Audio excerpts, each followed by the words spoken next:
Vote আসে, vote যায়, কে কাকে মনে রাখে। তবুও মানুষ আশা করে কিছু চাওয়া পাওয়ার, একথা অনস্বীকার্য। পশ্চিমবাংলায় মমতা সরকারের কাছ থেকে বহু প্রকল্পের সুযোগ সুবিধা পাচ্ছে মানুষ। বাঁকুড়ার দুটি সাংসদ পদ রয়েছে, তাদের ভিতরে বাঁকুড়া এবং বিষ্ণুপুর। লোকসভা ভোটের দামামা চরম জায়গায় দাঁড়িয়ে পড়েছে। কেউ কোনোভাবেই তাদের জায়গা ছেড়ে দিতে পিছপা নয়।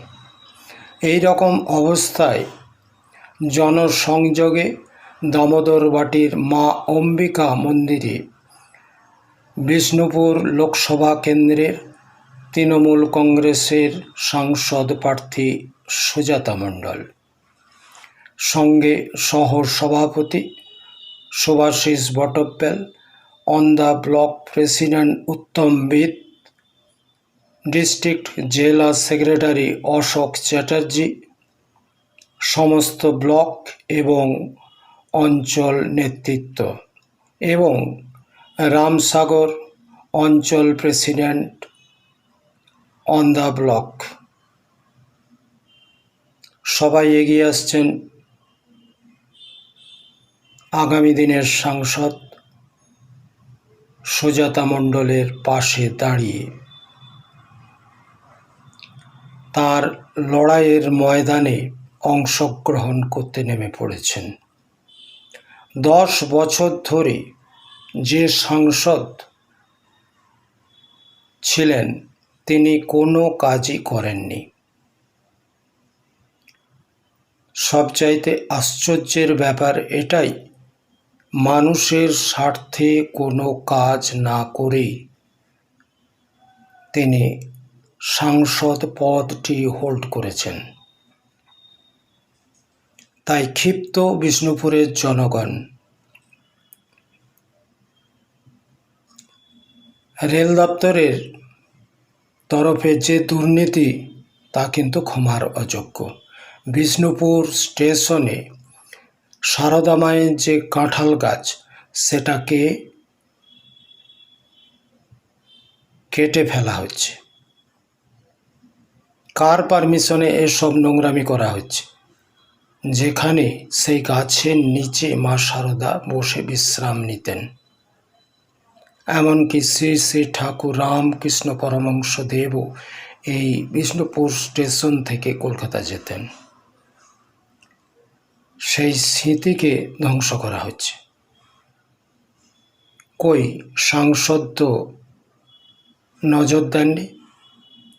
5 বছরে তিনি কি দিলেন, তার আগের 5 বছরেই বা কী দিয়েছেন? কিচ্ছু দেননি। করোনার টাইমের যে ট্রেনগুলো চলছিল, লোকাল ট্রেন, সেই ট্রেনের ভাড়া 30 টাকা করে দেওয়া হয়েছে। আশ্চর্য ব্যাপার, লোকাল ট্রেনের ভাড়া এক্সপ্রেস ট্রেনের ভাড়া দিতে হচ্ছে কেন? এখানেই শেষ নয়, প্রথমে মালগাড়ি পাস করা হচ্ছে, তারপরে লেট করে ট্রেনগুলোকে চালানো হচ্ছে। এটা কেন্দ্রীয় সরকারের পূর্ব পরিকল্পিত ব্যবস্থা বলেই মনে করা হচ্ছে। বাঙালিদেরকে যে কোনো প্রকারে হেনস্থা করা হবে। এই ব্যভিচার, এই লজ্জাজনক ব্যাপার, ধিক্কারজনক ব্যাপার। মানুষ লোকসভা ভোটে তার জবাব কড়ায় কন্ডায় দিতে প্রস্তুত হয়ে গেছে। আর অপরদিকে তারকেশ্বর লাইন এখনো শেষ হয়নি, তার কোনো সুরাহা হয়নি।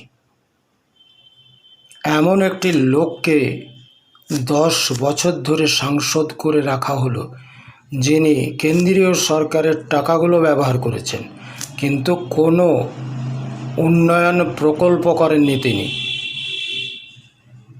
এখন প্রশ্ন, তাহলে তাকে ভোট দিচ্ছে কারা?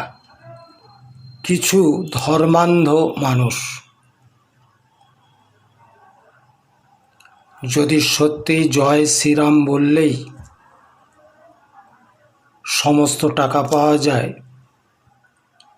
তাহলে অবশ্যই ভালো হতো। কিন্তু কোথায় কি, 100 দিনের কাজের টাকা মানুষ পাচ্ছে না। যে ঘরগুলো তৈরি হওয়ার কথা, সে টাকা আটকে দেওয়া হয়েছে। আজকে গ্যাসের দাম গগনচুম্বী। প্রতিটি ক্ষেত্রে বাঙালিকে বঞ্চিত করছে কেন্দ্রীয় সরকার। ধিক্কারজনক, লজ্জাজনক। অতএব ভোটে এর জবাব দেবে আম জনতা, বাংলার 10 কোটি মানুষ।